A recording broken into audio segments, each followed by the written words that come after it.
Un ange a rendu visite à mon invité 3 nuits de suite et lui a montré comment vous pouvez tirer votre avenir dans le présent. Je veux dire, il n'y a plus d'attente. Join Sid for this edition of It's Supernatural. Bonjour, c'est Trott ici. Bienvenue dans mon monde où c'est naturellement surnaturel. Comment un jeune homme a-t-il des anges qui lui rendent visite, lui donnent une révélation surnaturelle? J'ai un tel homme ici, il s'appelle Matt Sorker, et je crois que si nous pouvons découvrir ce qu'il a fait et que nous faisons la même chose, alors peut-être n'aurons-nous pas de visite angélique, mais nous serons dans le royaume surnaturel. Matt, quand je pense à vous, je pense à votre mère, parce que c'est votre mère qui a été le catalyseur pour vous faire démarrer. Votre mère a été diagnostiquée de maladie MS. Les médecins ne pouvaient pas l'aider. Elle a essayé tous les royaumes surnaturels qui ne sont pas de Dieu, le bouddhisme, le New Age, et au lieu de s'améliorer, son état s'est empiré. Et donc, finalement, sa mère, votre grand-mère, l'a invité à un service charismatique catholique. Elle a voulu aller devant pour qu'on lui impose les mains pour être guérie, mais elle n'est même pas parvenue à se faire imposer les mains. Que s'est-il passé? Eh bien, cette nuit-là, ma mère était dans la pire situation qu'elle ait été depuis 2 ans. J'avais 14 ans. Maintenant, au moment où elle est allée à la messe de guérison, quand elle s'est avancée pour la prière, avant que le prêtre ne puisse même lui imposer les mains pour prier pour elle, elle a levé les yeux vers la croix et a dit « Jésus, ce soir, je te donne tout. Je me tourne vers toi à 100%. » Cela devait être la clé. C'était la clé. Et elle s'en est rendue compte parce qu'elle avait essayé les remèdes de New Age, elle avait essayé, vous savez, la guérison psychique et les cristaux, elle a juste aggravé son cas. Et elle a eu une révélation que ces autres choses n'étaient pas de Dieu. Elle a dit, vous savez que quelque chose ne va pas ici. Ces autres choses ne doivent pas être de Dieu, car je vais de mal en pis. Alors cette nuit-là, elle est revenue à la foi en Christ. Elle a avancé devant, mais avant que le prêtre ne puisse même prier pour elle, pour qu'elle soit remplie du Saint-Esprit, la puissance de Dieu a poussé son corps si fort qu'elle a été physiquement jetée à environ 10 pieds de l'autel. Elle a atterri sur le sol et elle le décrit comme si elle avait ressenti des volts d'électricité coulant à travers son corps.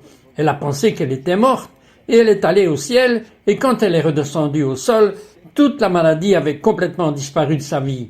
Quel effet cela a-t-il eu sur vous? Eh bien, elle est rentrée chez elle cette nuit-là, et elle était brillante et souriante et heureuse, totalement guérie. Et j'ai dit, mais qu'est-ce qui t'est arrivé?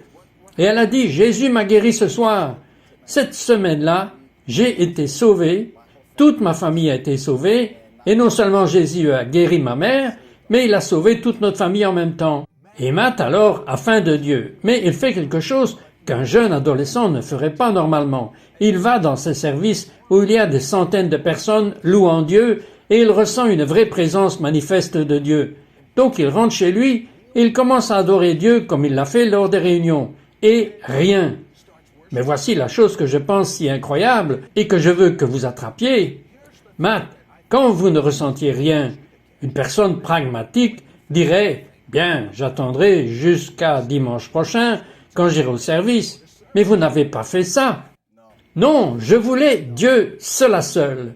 Je veux dire, j'aimais expérimenter sa présence quand j'étais au service. Mais je voulais faire l'expérience de Dieu par moi-même, juste cette relation en tête à tête. Alors, j'ai continué à adorer.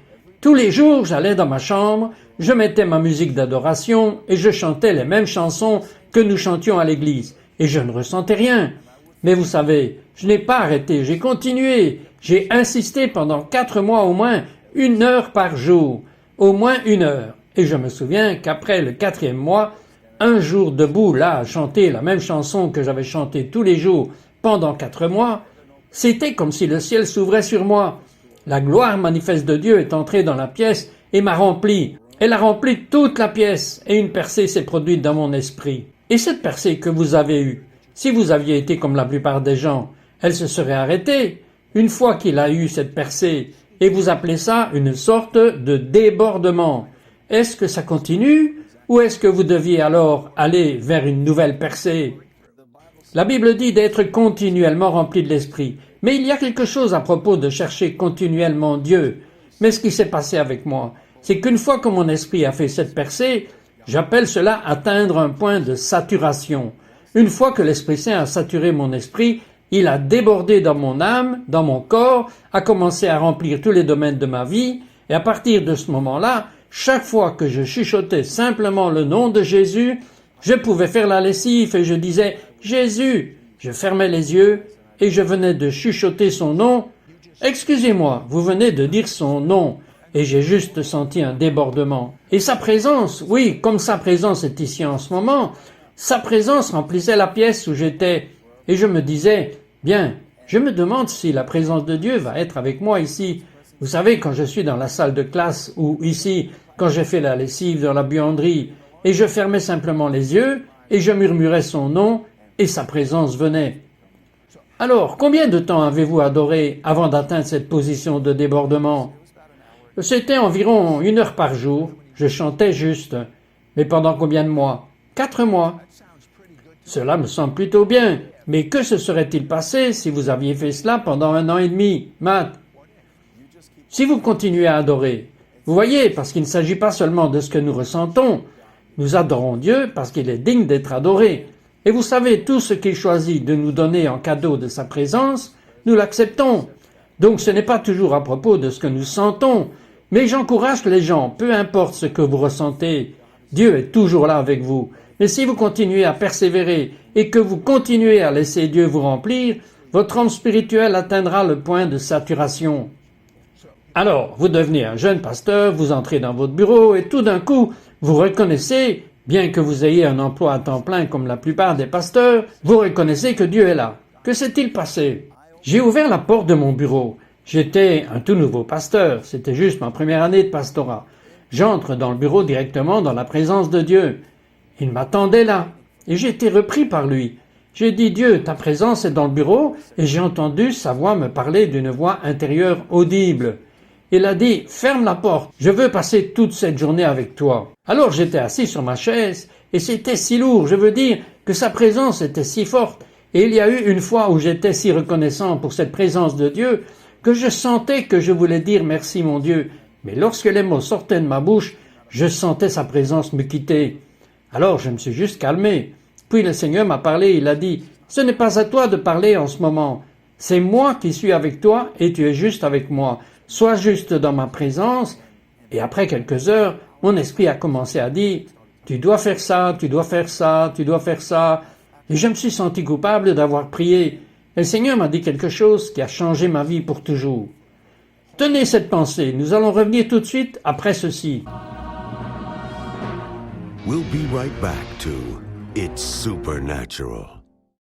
Nous vous invitons à découvrir le ministère Salut pour le monde du pasteur Daniel Vindigny, apôtre et docteur de la parole qui marche avec le Seigneur depuis près de 50 ans.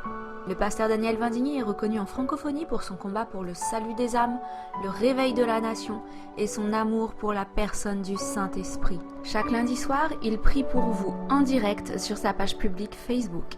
Vous pouvez le retrouver sur sa chaîne YouTube Daniel Vindigny, où il dispense chaque semaine de nouveaux enseignements de qualité pour l'édification et la bénédiction du corps de Christ. Si vous souhaitez grandir dans votre marche spirituelle, connectez-vous à l'Institut Daniel Vindigny et découvrez ses nombreux ouvrages sur le site danielvindigny.com. We now return to It's Supernatural. Bonjour, c'est Trot ici avec Matt Sauger. Et je sais que personne n'est parti parce que Matt va dans son bureau, c'est un jeune pasteur et la présence de Dieu est là et il a sa longue liste de choses qu'il doit faire et croiriez-vous, aussi spirituel qu'il est, il argumente avec Dieu et il dit « Je dois faire toutes ces choses, je me sens coupable de ne pas avoir fait toutes ces choses. » Comment pourriez-vous faire ça, Matt ? Je veux dire que Dieu est là dans votre chambre.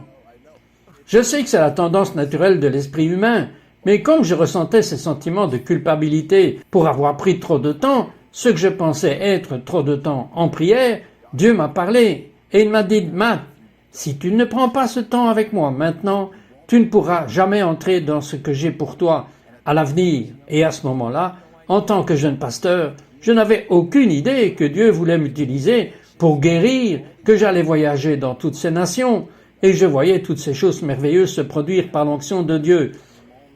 Mais j'ai su ce jour-là que ce moment présent avec le Seigneur déterminerait mon futur ministère et mon appel de Dieu. Je sais que si je n'avais pas passé du temps dans l'esprit avec le Seigneur dans les premiers jours, vous savez ce que je crois, Matt, quand je priais dans des langues surnaturelles, je prophétisais mon avenir et je ne le savais même pas. C'est ce que je crois.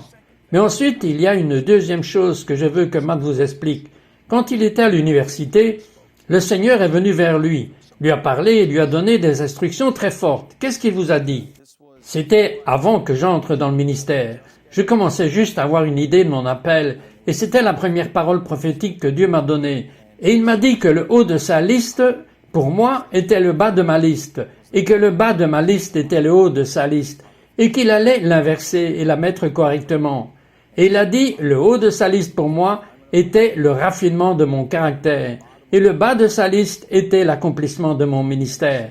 Et il a dit qu'il allait faire en sorte que mes racines aillent si profondément en lui que quand le jour viendrait dans le futur et que je connaîtrais du succès dans le ministère, que je serais solide et que je ne serais pas déplacé vers la droite ou vers la gauche parce que mes racines avaient eu le temps de descendre en Dieu avec le raffinement de mon caractère. Et je dirais qu'à partir de cette parole, des années dans ma vie, Dieu m'a fait traverser son feu, m'a raffiné, m'a testé, a purifié ma vie, afin que, lorsque cette onction a commencé à déborder de ma vie, je sois capable de la soutenir et de la porter. C'est très important. Quel que soit votre âge, Dieu est plus préoccupé par votre caractère que par vos dons. Sachez-le bien, parce que Matt voit maintenant les miracles les plus incroyables. Mais avant même que nous n'arrivions à certains de ces miracles, il a eu une autre clé qui s'est produite dans sa vie. Et c'était que vous aviez une opportunité juste avant qu'Oral Roberts n'aille au paradis. Il a prié pour vous. Et vous lui avez posé une question très importante. Quelle était cette question? C'était quelques mois avant qu'il ne rentre chez lui pour être avec le Seigneur. Je lui ai demandé quelles étaient les clés de son ministère miraculeux pour tous les miracles qu'il a vus lors de ses réunions sous tente. Et j'ai été un peu surpris par sa réponse. Je n'aurais pas dû l'être, mais c'était un peu surprenant. Moi, j'aurais pensé, eh bien, j'ai reçu une onction et c'est grâce à cela que les miracles sont arrivés où que j'aille. C'est ce que je m'attendais à ce qu'ils disent. Exactement, je m'attendais à ce qu'ils disent quelque chose sur la foi et il nous a regardés. Il y avait un petit groupe d'entre nous là-bas et il a dit que beaucoup de gens penseraient que ma foi était la clé principale de tous les miracles que nous avons eus. Mais tout le monde a la foi. La Bible dit que nous avons tous la foi. Il a dit que je n'ai pas à chercher la foi. Dieu nous a donné la foi. C'est ce que dit la parole. Mais quand j'allais dans ma chambre d'hôtel, avant la croisade, je commençais à prier pour que Dieu me donne son amour pour les gens. Alors Dieu commençait à remplir mon cœur d'amour et les miracles ont explosé à un tout autre niveau dans les réunions. Alors, par curiosité, depuis qu'il vous a dit cela, comment priez-vous avant une réunion? J'ai commencé à prier pour l'amour de Dieu et je ne le prie pas nécessairement juste avant la réunion. Cela fait partie de ma vie de prière quotidienne. Seigneur, remplis constamment mon cœur avec ton amour. Fais déborder mon cœur de ta compassion. Et vous savez, quand vous étudiez la parole, vous le voyez, la Bible dit que Jésus a été ému de compassion et il a guéri les malades. Dans Galates 5, il est dit que la foi fonctionne à travers l'amour. Dans la version amplifiée, il explique de cette manière. La foi est motivée par l'amour, dynamisée par l'amour, mise en mouvement par l'amour. Et l'amour est en fait la clé qui enflamme la foi. Ok, voudriez-vous aller en Inde avec Matt dans une colonie de lépreux et aimer ces gens? Ces gens qui sont au niveau le plus bas de la société. Ils n'ont probablement jamais été touchés depuis qu'ils ont commencé à avoir la lèpre. Qu'est-ce que vous et votre équipe avez fait? Oui, le Seigneur nous a envoyés là-bas et nous avons nourri les lépreux. Nous nous sommes assis avec eux. Nous avions des femmes dans notre équipe assises dans la terre avec nos bras autour d'autres femmes qui avaient la lèpre. Vous savez, certaines parties de leurs mains ou de leur visage tombaient. Je veux dire, c'était des plaies ouvertes. Ils avaient une mauvaise vue. Mais cet amour de Dieu a submergé nos cœurs. Et nous leur avons imposé les mains, nous les avons étreints, nous avons prié pour eux. Et après avoir... Attendez une seconde. Vous avez étreint un lépreux, Matt. Est-ce que votre mère ne vous a jamais dit que c'est contagieux? Je veux dire, avez-vous vu ce qui arrive à quelqu'un avec la lèpre? Ils ont toute leur peau qui se détache. Est-ce que vous les embrassiez vraiment? Oui, nous l'avons fait. Mais vous savez quoi?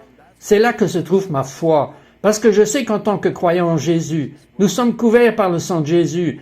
Ma foi dit qu'avant que la maladie ne puisse toucher mon corps, elle doit passer d'abord par le sang de Jésus, et elle mourra avant qu'elle ne m'atteigne. C'était donc ma foi. Mais quand nous sommes rentrés de ce voyage, le pasteur indien nous a appelés en pleurant au bout du téléphone.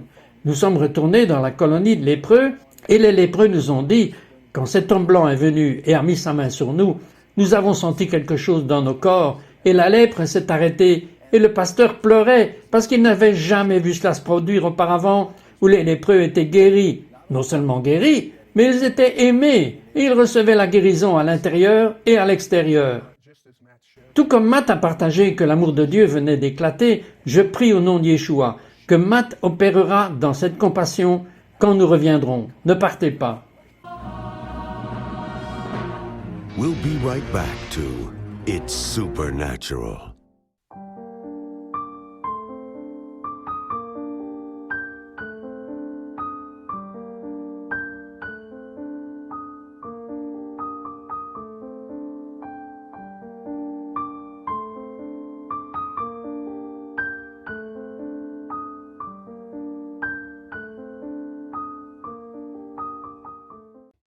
We now return to It's Supernatural.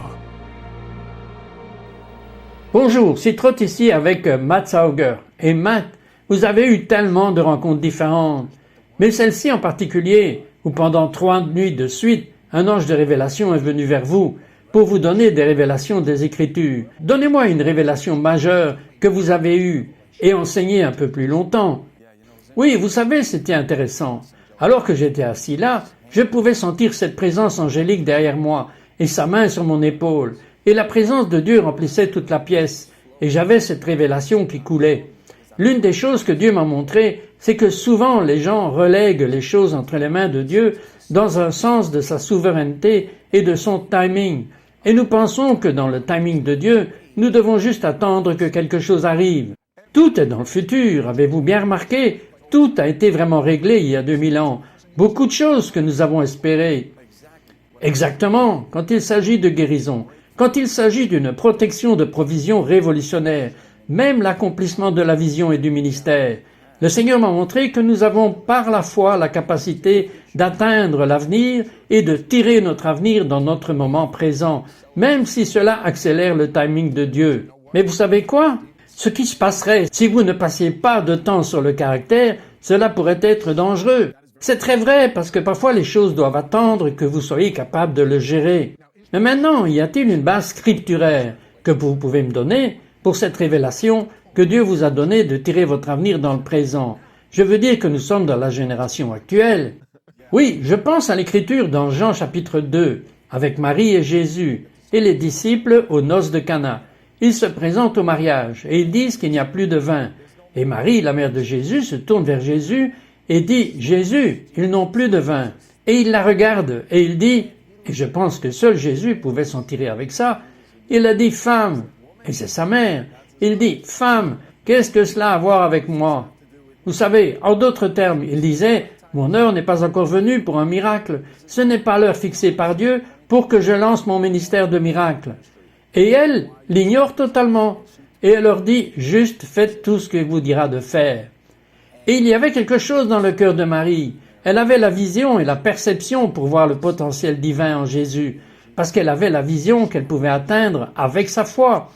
Son esprit de foi étirait quelque chose qui était même destiné par Dieu pour un moment futur dans ce moment présent.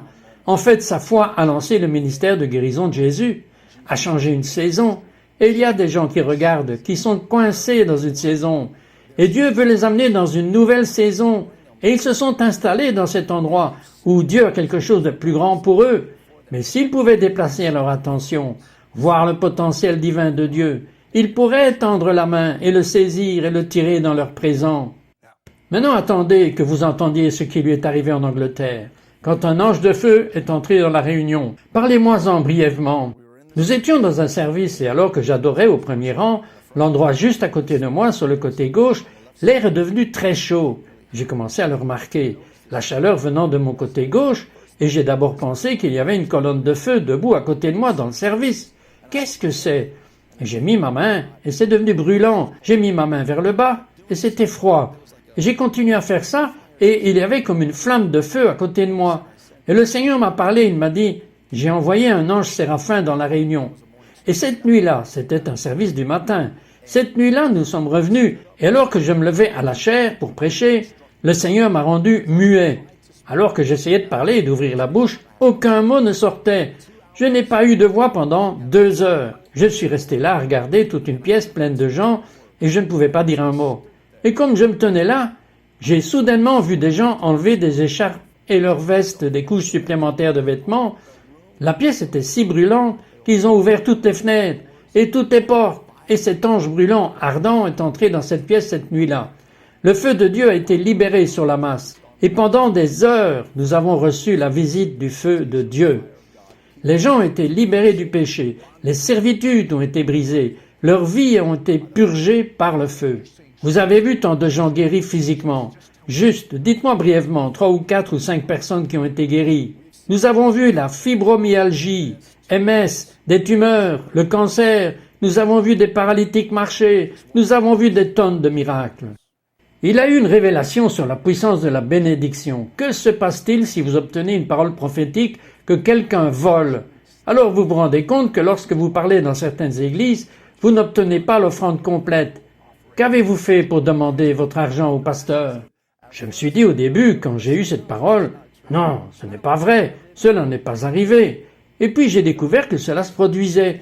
Puis un autre cas un peu plus tard, c'est arrivé. Et quand j'ai découvert cela pour la première fois, je dois être honnête de dire qu'en moi-même, j'étais un peu bouleversé et agité à ce sujet, mais j'ai dû prendre du recul.